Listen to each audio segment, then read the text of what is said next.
जय हिंद साथियों।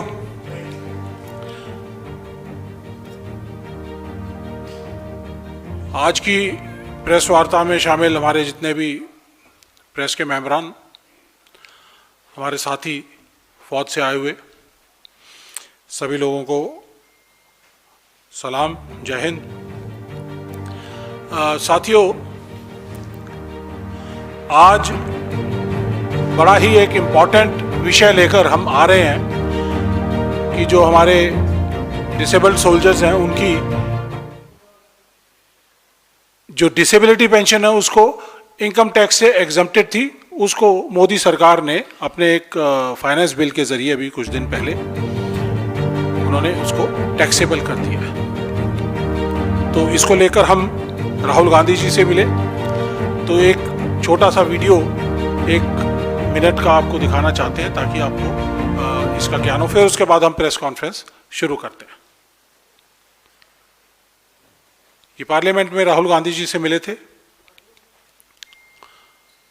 ऑडियो हमने म्यूट रखा हुआ है क्योंकि 8 मिनट के वीडियो में से 1 मिनट हमने निकाल के सिर्फ आप लोगों के लिए रखा ताकि जानकारी रहे। वैसे YouTube के ऊपर पूरा का पूरा वीडियो अवेलेबल है। ये वो वॉर वेटरन्स हैं जिनके प्रोस्थेटिक लेग्स हैं, लिम्ब्स जो है वो आर्टिफिशियल हैं।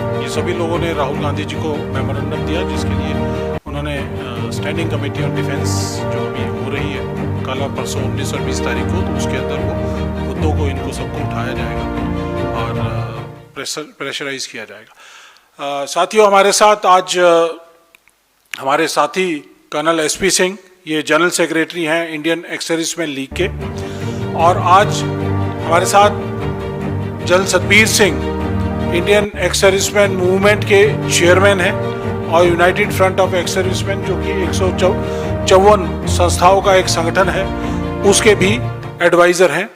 तो ये इस मुद्दे को लेकर हमारे देश में जितने भी पूर्व सैनिकों के संगठन हैं वो सब लोग एक साथ हैं, एकजुट हैं और हम सब एक सुर में ये आवाज उठाकर आप लोगों के जरिए सरकार को बताना चाहते हैं कि देश के सैनिकों का, पूर्व सैनिकों का और उनकी डिसेबिलिटी का मजाक मत उड़ाइए, उनकी कुर्बानियों का मजाक मत उड़ाइए। उन लोगों की मान और सम्मान, जो डिसेबिलिटी पेंशन है, जो उनका प्राइड है, उसको आघात मत पहुंचाइए। इससे पहले कि हम पूरी प्रेस वार्ता शुरू करें, मैं कर्नल SP सिंह सर आपसे निवेदन करना चाहूंगा कि आप अगर कुछ कहें। It's a very sorry state of affairs. भूतपूर्व सैनिक या सैनिक जो अपनी बहादुरी या बलिदान देने के लिए तत्पर रहते हैं, अगर वो डिसेबल हो जाएं और फौज में फिर भी रहें, अपनी सेवा देते रहें, उनकी डिसेबिलिटी पेंशन को टैक्सेबल करना मेरे विचार में बिल्कुल सही नहीं है। हम कहते हैं कि हम 4th largest economy of the world, going to be the 3rd largest. क्या हम केवल इसी बिना पे 3rd लार्जेस्ट इकोनॉमी बन जाएंगे? हमारा देश बहुत बड़ा है, बहुत महान है, और फौज राष्ट्र की या किसी भी सरकार की आखिरी होप होती है, चाहे वो लड़ाई का क्षेत्र हो, लड़ाई का समय हो या पीस में भी। जब सब फेल हो जाते हैं तो आखिर में आप फौज को बुलाते हैं, और फौज के साथ अगर आप इस तरह बर्ताव करेंगे, और ये मिनिस्क्यूल बहुत छोटा सा पोर्शन है जिसके लिए आपने अभी तक जो प्रचलन था ये टैक्सेबल नहीं थी, अभी टैक्सेबल कर रहे हैं। तो क्या हम सेकंड लार्जेस्ट इकोनॉमी बनना चाहते हैं या first largest economy just by curtailing the privileges that had been extended to the wounded soldiers? Thank you sir. मैं इसी चीज़ के लिए एक general Satbir Singh Indian ex serviceman movement के हैं, उनकी तबीयत आज ठीक नहीं थी, उन्होंने ज्वाइन करना था, तो उन्होंने मुझे बोला कि एक 15-20 सेकंड के लिए मुझे आप लाइन पर ज़रूर ले लेना। सर जय हिंद सर। प्रेस वार्ता में सर आपका स्वागत है। आप जरा 15-20 सेकंड में सर हम जो डिसेबिलिटी के मुद्दे को उठा रहे हैं उसके साथ सर आप अपनी बात कुछ कहना चाहें please. Dear members of the press, sorry that I am not well. I have a little fever, cough and cold. I could not come. I should have been there with Rohit ji. It is very important issue which has come up. Since World War I, disability was exempted from any income tax, etc. Kindly, we as Indian ex-servicemen movement, along with, I am sure Colonel SP is there, along with all other organizations, that is IESL, these two major ones, and almost 154 organizations are directly in support of our ex-servicemen. So we would particularly request and appeal to the government that this disability pension should never be taken. It will adversely affect the security of the nation. So my humble submission to all of you, please carry this. Thank you so much. Rohit, you want me to say anything else? Sir, thank you sir. We'll take it on sir. Thank you sir. Your blessings and support is required sir. Thank you sir. साथियों, ये जो विषय है बहुत गंभीर है। आप अपने देश के सैनिकों को इस तरह से कुर्बानियां देते हुए देखते हो, आपका सिर फख्र से ऊंचा हो जाता है। लेकिन अगर जब उनके मान और सम्मान के ऊपर आघात होता है तो मेरे को यकीन है कि 140 करोड़ भारतीय लोगों की उनके दिल की धड़कनें बढ़ती हैं और उनको नाराजगी होती है कि ये सरकार गलत कर रही है। राहुल जी से डेलीगेशन मिला था, राहुल गांधी जी ने जिस तरह से बताया, पार्लियामेंट के अंदर भी ये मुद्दा रेज किया था कि पीएम जो है वो कॉम्प्रोमाइज्ड है, जिस तरह से जनरल नरवाने की बुक के बारे में उनका जिक्र करते हुए उन्होंने कहा था। तो और जिस तरह से जनरल सतबीर सिंह ने भी कहा है, उन्होंने कहा है कि डिसेबिलिटी पेंशन खत्म करना एक नेशनल सिक्योरिटी का मुद्दा है, क्योंकि जो आज का सैनिक है, जो आज सरहदों के ऊपर खड़ा है, लड़ाई लड़ रहा है और जो -60 डिग्री से लेकर +60 डिग्री के अंदर सियाचिन के अंदर अलग अलग जगहों के ऊपर तैनात है, वो अपने सुख चैन, अपनी सुविधाओं और अपनी हिफाजत को नजरअंदाज करते हुए वो देश के लिए लड़ता है, खड़ा रहता है, और इसीलिए आप और हम सब लोग चैन की नींद सो पाते हैं। और अगर आज का सैनिक, उसका मनोबल टूट जाता है सरकार के इस फैसले से कि कल वो आघात होने के बाद अगर वो डिसेबल हो जाता है, उसका एक अंग छिन्न भिन्न हो जाता है लड़ाई के मैदान में, ऑपरेशंस के अंदर, तो उसको सरकार अगर रिटेन करती है और वो पूरी अपनी सर्विस करके वापस आता है, तो उसकी डिसेबिलिटी पेंशन को इनकम टैक्स के दायरे में लाने का काम इस सरकार ने किया है। सैनिकों की कुर्बानियों पर ही टैक्स लगा दिया, ये हमें उम्मीद नहीं थी इस राष्ट्रवादी ढकोसले वाली सरकार से, जो ये कहती थी कि हम राष्ट्रवादी हैं, हम देश के सैनिकों के साथ खड़े हैं, देश के साथ सैनिकों के साथ दिवाली मनाने के लिए जाते हैं, लेकिन वापस आने के बाद उनकी डिसेबिलिटी पेंशन को ही काट देते हैं। साथियों, ये नारा था जय जवान जय किसान का। उस नारे को जुटलाते हुए किसानों के ऊपर भी और जवानों के ऊपर भी, दोनों के ऊपर मार लग रही है। साथियों, मैं कुछ फोटोग्राफ्स आपको दिखाना चाहता हूं ताकि आपके जहन में रहे कि इन सैनिकों ने क्या क्या कुर्बानियां की हैं।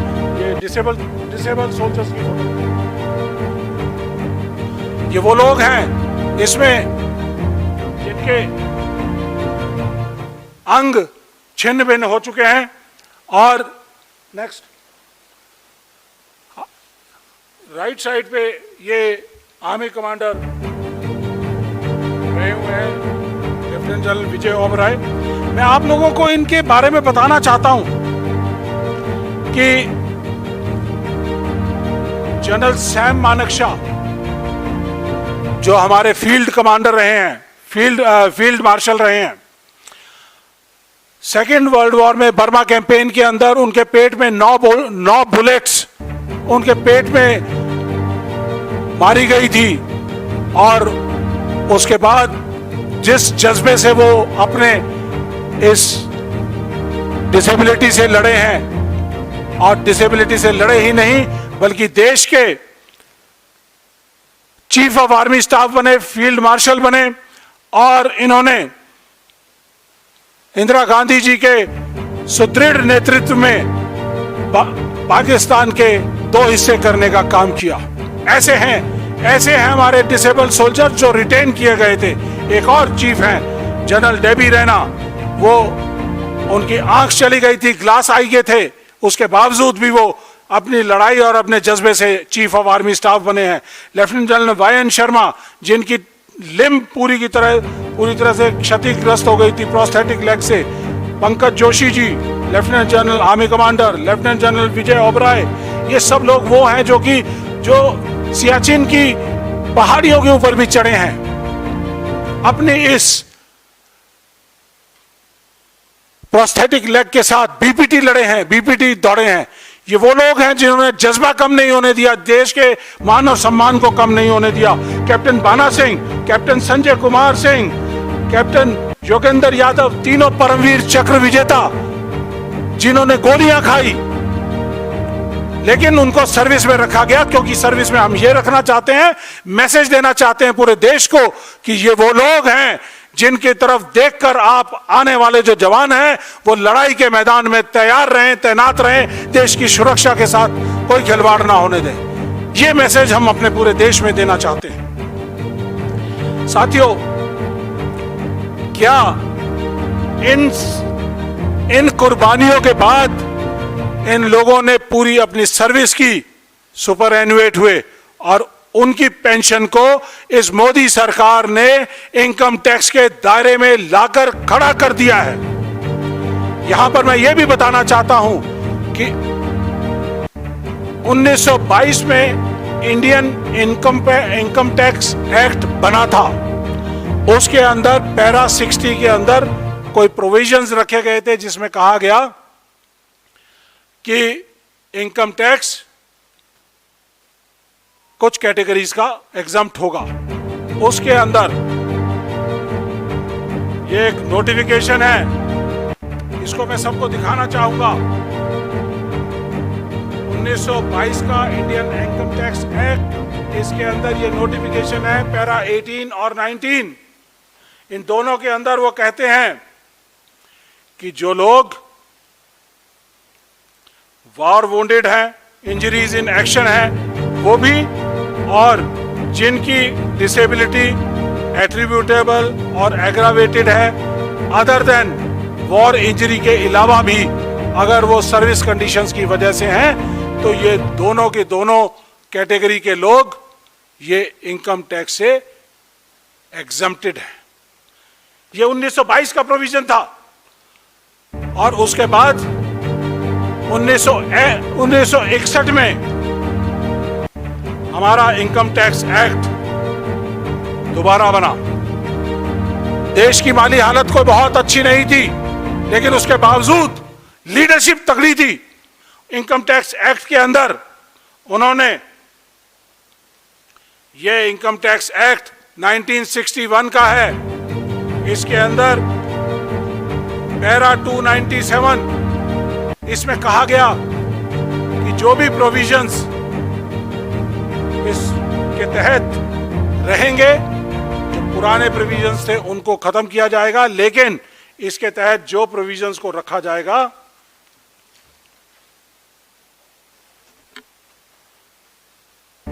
जो प्रोविजंस को सेव किया जाएगा, उन प्रोविजंस के अंदर ये इनकम टैक्स एक्ट 1922 के अंडर सेक्शन 60 जो एक्ट के अंदर 18 और 19 सबसेक्शंस के जो प्रोविजंस थे सोल्जर्स की डिसेबिलिटी को इनकम टैक्स फ्री करना, उसको जारी रखा गया।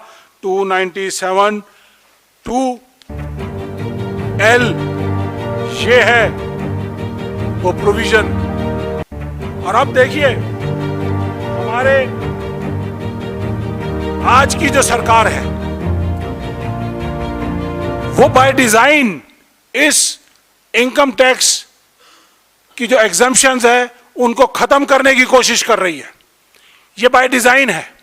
2016 में सर्जिकल स्ट्राइक जिस दिन हुई थी 29 सितंबर 2016 को, उसी दिन एक नोटिफिकेशन सीबीडीटी जारी करता है और कहता है कि इनकम टैक्स सोल्जर्स का डिसेबिलिटी पेंशन का वो इनकम टैक्स के दायरे में आएगा। पूरे देश में हंगामा होता है, सब पूर्व सैनिक संगठन इसकी लड़ाई लड़ते हैं। उसके 2 दिन बाद मुझे जनरल सतबीर सिंह को और हमारी सारी टीम को जंतर मंतर से गिरफ्तार कर लिया जाता है, लेकिन उसके बाद उसको सीबीडीटी उस सर्कुलर को विड्रॉ करता है। लेकिन 2019 में 2019 का है 2019 में मोदी सरकार इलेक्शन, लोकसभा के इलेक्शन जीतने के बाद जून में एक सर्कुलर जारी करती है।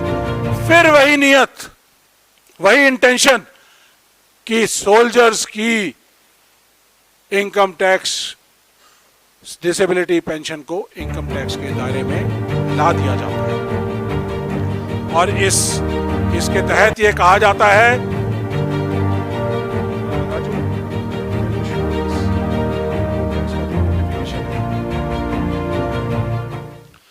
इस नोटिफिकेशन के अंदर ये नहीं, ये भी नहीं, ये भी नहीं,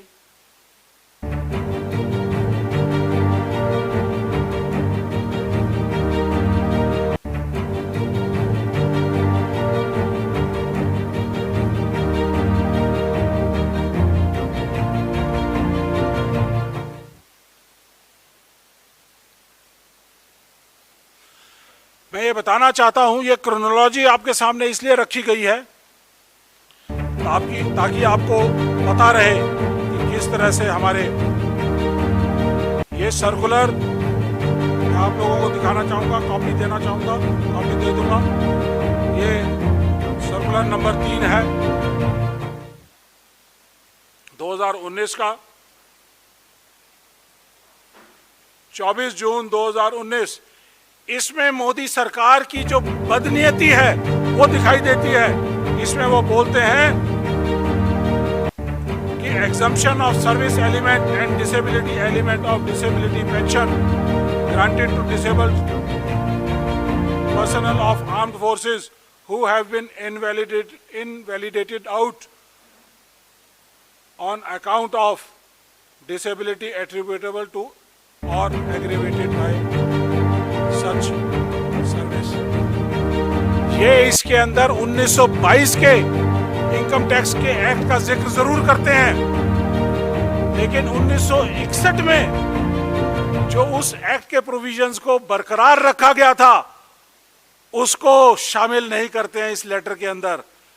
इसकी कॉपी आपको देंगे कि ये बदनीयती दिखाई देती है, क्योंकि 104 साल बाद अगर वो इनकम टैक्स एक्ट को दोबारा से बना रहे हैं, उस प्रोविजन को खत्म कर रहे हैं, और 2019 के सर्कुलर के अंदर जो उनकी नीयत दिखाई देती है कि जो नेहरू जी के समय में इनकम टैक्स एक्ट बना था 1961 के अंदर, उस डिसेबिलिटी पेंशन को आईटी इनकम टैक्स से एग्जम्प्ट रखा गया था, उसको जानबूझकर ये नहीं बताते हैं और दिखाते हैं।